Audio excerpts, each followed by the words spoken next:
you'll have to chitty chat for me. Okay. Good morning, Amy. Hi. How are you? Good. The bigger question is, how are you?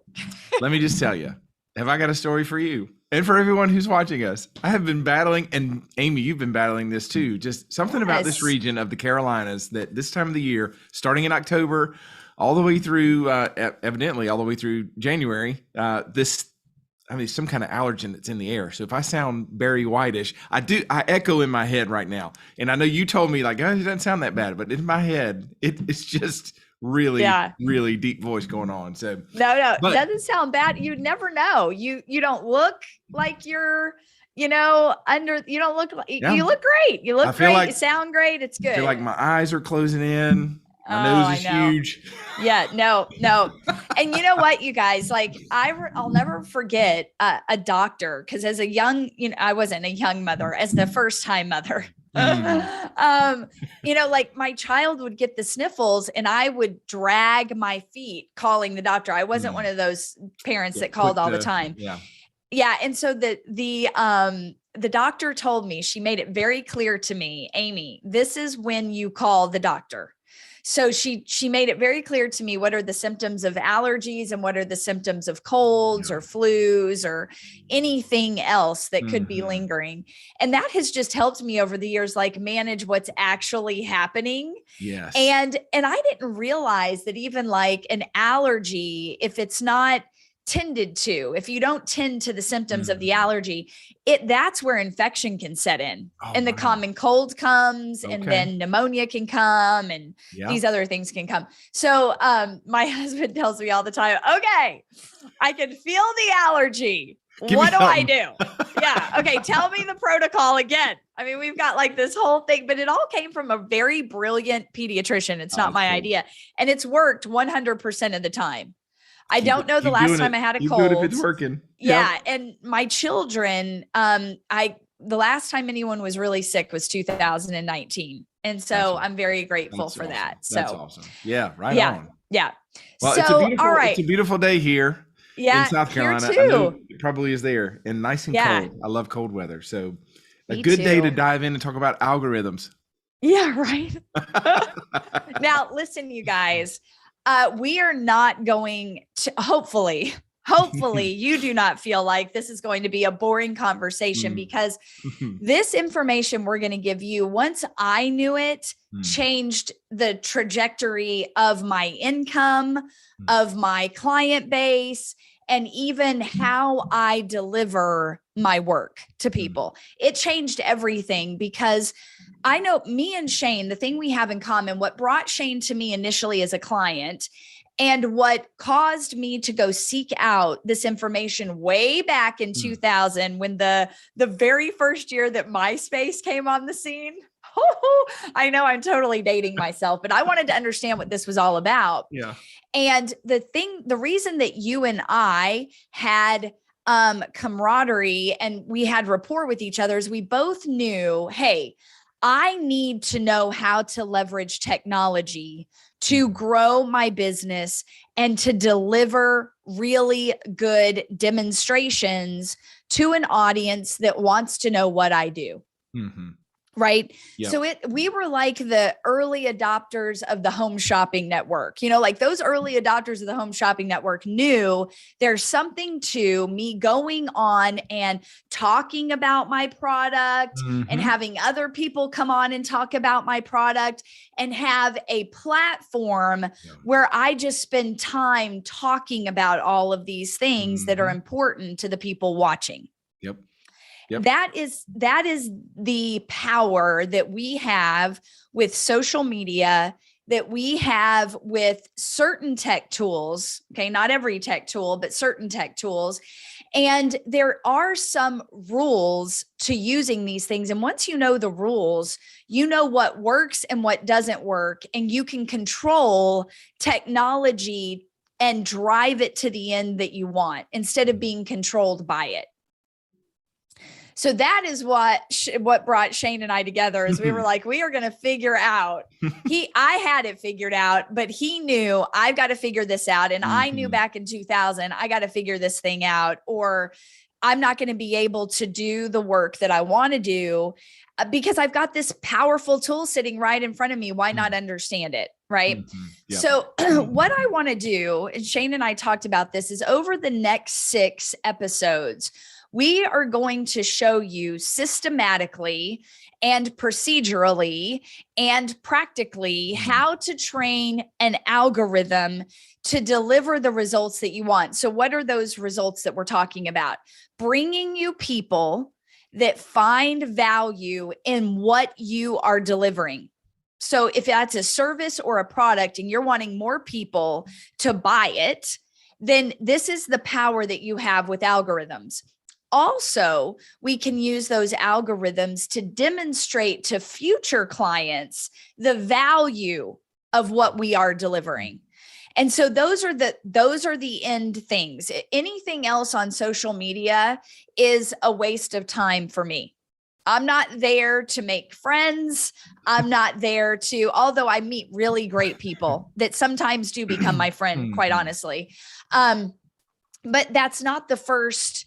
I'm also not there to use people, which we're going to talk about, right? Like I'm not just using it to fish all the time for people to buy my stuff. I'm looking for people that are demonstrating through their choices online. I need Amy or I need Shane. That's it. So that's what we're talking about, is how to use algorithms to find the people that are looking for what you do and want to spend money on it. And also how to demonstrate to future people the value of what you do. Okay. So very high level, what in the world is an algorithm? Okay. Honest to goodness, this is all that it is. A social media algorithm is like it's a gathering of rules and data that make decisions about what users want to see more of. That's it on the platform. So literally, social media sites create these unique algorithms for every person who uses the site, which means no 2 people will have the exact same social media news feed. All right. So this is the power. So how it makes those decisions is how you and I train it. So I train the algorithm by clicking on certain content posts, right? So let's say that I have a child with Down syndrome. So typically if a picture of a child with Down syndrome comes across my feed, I will react to it by liking it or sharing it or commenting on it. This sends information to the algorithm and it creates a rule. Amy wants pictures of children with Down syndrome. Okay. So then that rule is in place until I change the rule. Okay. Makes sense. So, right. So I'm trying to keep this very clean, you guys, because there's a lot of moving parts to it, but those moving parts really don't matter. What we're telling you is this that matters. So like when you're talking to digital marketers and IT people, and they go into the deep, dark regions of the internet, you just pull them back out and be like, this is what I want to do. I want to get more people to buy my stuff.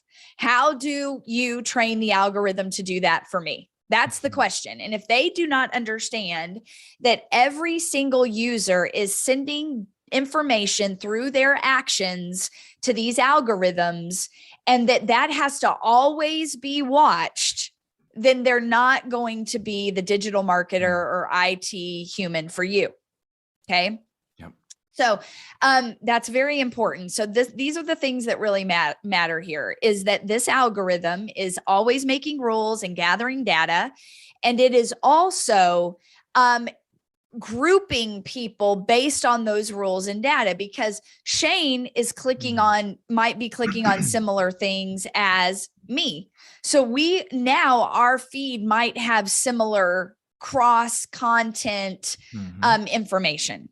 Makes sense, Shane? Anything you want to? Yeah, I think the way in which you're describing it is great. You know, there's an individual component to this that places us within a group of people who have those similar characteristics together as it relates to the training of this algorithm, right?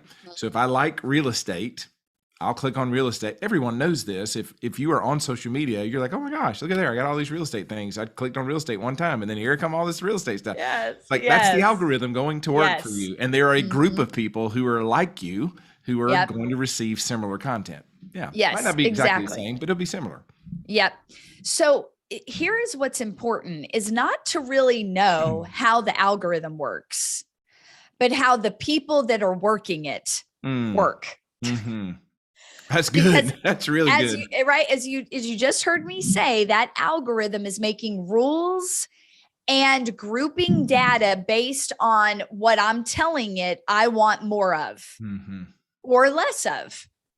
And so if we don't understand our end user and can reverse engineer the actions we think they're going to take, and we can actually predict with very close certainty what these end users that we don't even know yet, you guys, are going to take, what actions they're going to take. And we know that by a very clear research process. Okay.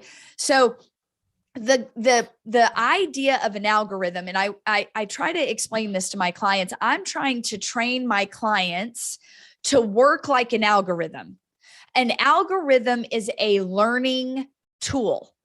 That's what it is. It's always learning. It's always taking in feedback and making a new rule and testing that rule and then reiterating if that rule needs to be changed or it needs to stay.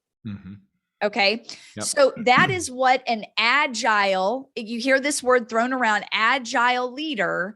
This is what they do that non-agile leaders do. So a non-agile leader says things like, I'm not a marketer. I'm not a salesperson. I'm going to outsource that. Yeah. An agile leader says, no, I can learn something new.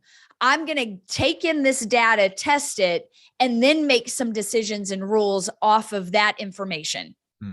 So this non-agile leader says, or business owner says, hey, I'm just going to let you do what you do. And I'm going to sit back and I'm just going to reap the benefits, which we know hardly works with a technological system that is driving results, because the person that is controlling it is not the one that sets the rules.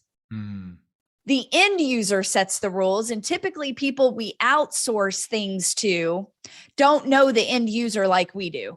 Yeah. So in other words, what you're saying is it's the client, the customer, who is setting the rules, not the business owner or the person they've outsourced to. Right. And when you go at it that way, you don't receive the maximum impact that you could if you started with the behavior of the end user. Yeah. Yeah. And so and thank you for saying that so well, because that's exactly what I'm saying, that everything starts with, what does the person we're wanting to acquire want from us? And why do they want it? Yes.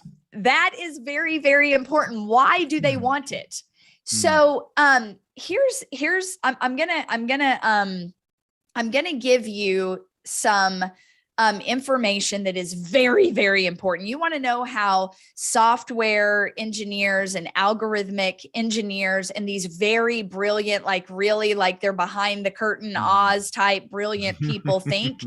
This is what they do. They're constantly studying human behavior, because human behavior is what drives economies.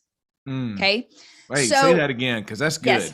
Human behavior drives economies. Boy, that's big. Remember All that. Right. Remember that. Yeah. That's good. Remember that, people. It's not taxes. It's not who's in office. It's not inflation or lack of inflation. It is behaviors. Okay. That's really good. So it's very, very important that you understand, and behavior is driven by this idea right here. I have a current self, right? So how I view my current self is ultimately what I'm making decisions on today. All right. So it's January of 2022. And typically current self people are like, oh, I got to start a diet. I've been feasting for a whole month. I got to start a diet. Heavy eating season. Yeah. This is your future self. I need to make sure I try to get that F. It might be backwards. Yeah. This future self sees themselves skinny and toned and in a bikini or lifting weights or feeling better than they do currently. Yep. All right. So they seek out a path that will take them from here to there. They start buying all kinds of things. They go online and they buy content. They go to the store and they buy weights. They start buying gym memberships. I am dying over here. I'm like, oh my gosh, I've done those. I remember those little, you remember those little bands, I was like, man, that's the thing. The bands are going to take me from here to there. Yes. We all do this because human behavior drives economies. Amazing. Yeah. But there is a reason that they want away from this and to this. There's a reason. It's not just to be skinny. There is a thing happening in their emotions that is driving the behavior to start seeking out the solution. Okay. I'm going to say that again. There is something happening in their emotions that's moving them to behave in such a way that they are looking for the solution.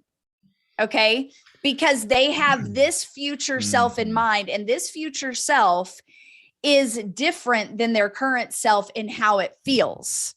So it's like, if I'm skinny, then I will get something, and that something helps me emotionally. Like if I'm skinnier, my spouse will whatever, Right. Yeah. Okay. Like if I looked a certain way, then maybe I would get the promotion. Yeah, there you go. Right. Okay. Yeah. Or if I look a certain way, more people will buy my stuff because my competitors are all whatever. Right.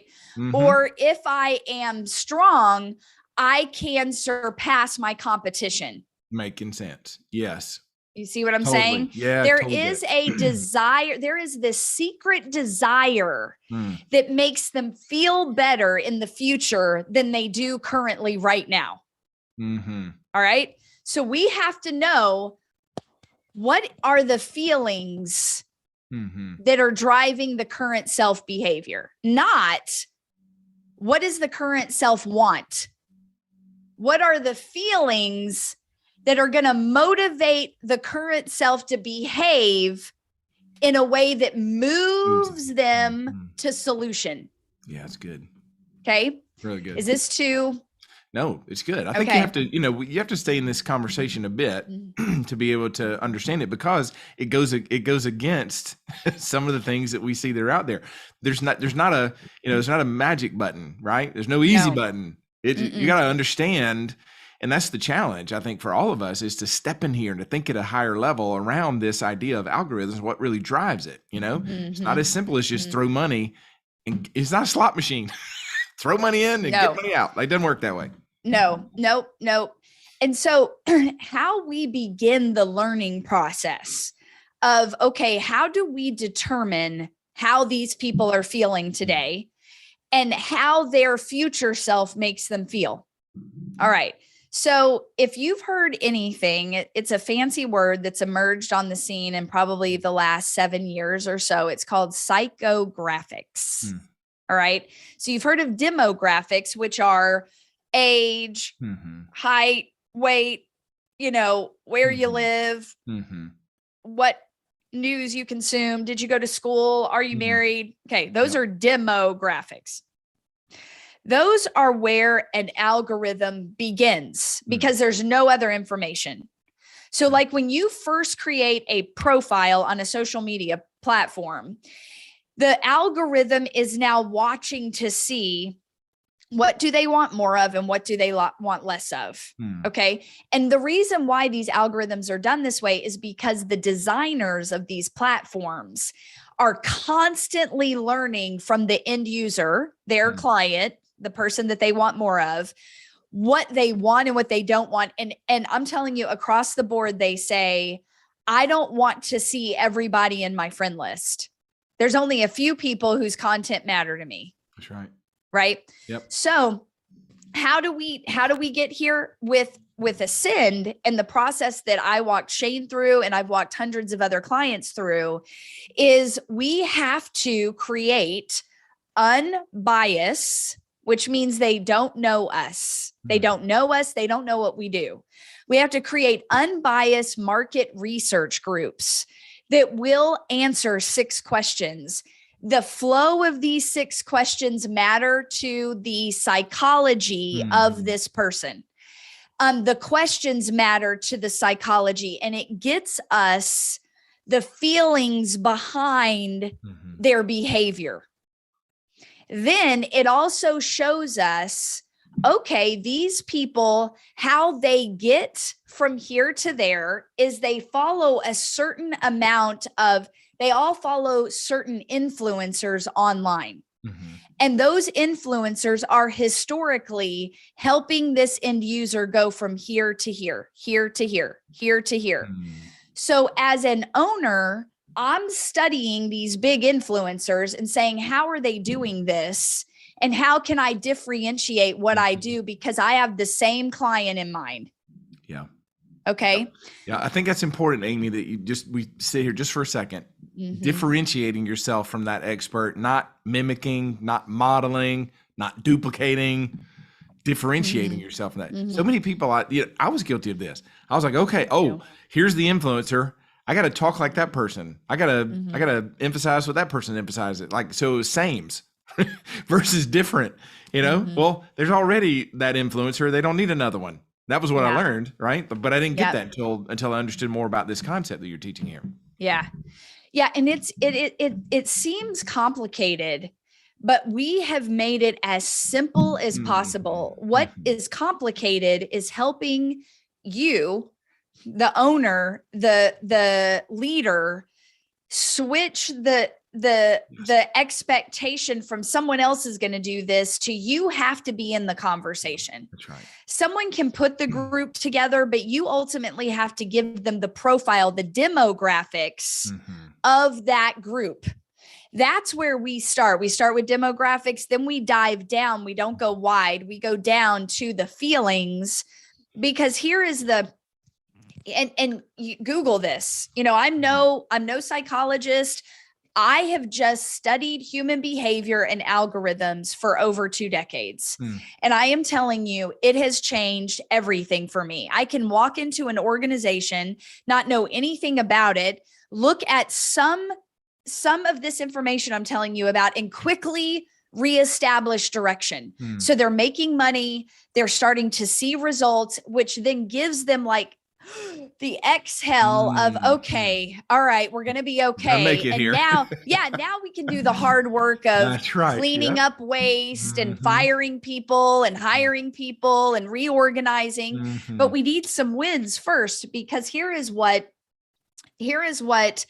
society has trained us to do over the course of, 3-4 decades because of technology, is to lead primarily. And they've always known this, that we make buying decisions and we make decisions about transformation first from emotion, right? So it starts up here with our emotion, and then that emotion drives the behavior. The behavior is, I have to get rid of this, or I'm just going to accept this. I'm not ready to change. That's right. Yep. Okay. Those are the only 2 behaviors that happen in the pathway of buying or transforming.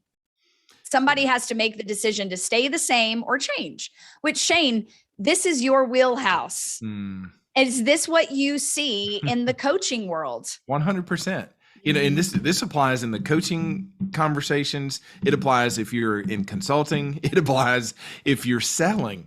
Like the real deal here is people have to make a decision. Do you want to maintain your current self, or do you want to move in the direction of your future self?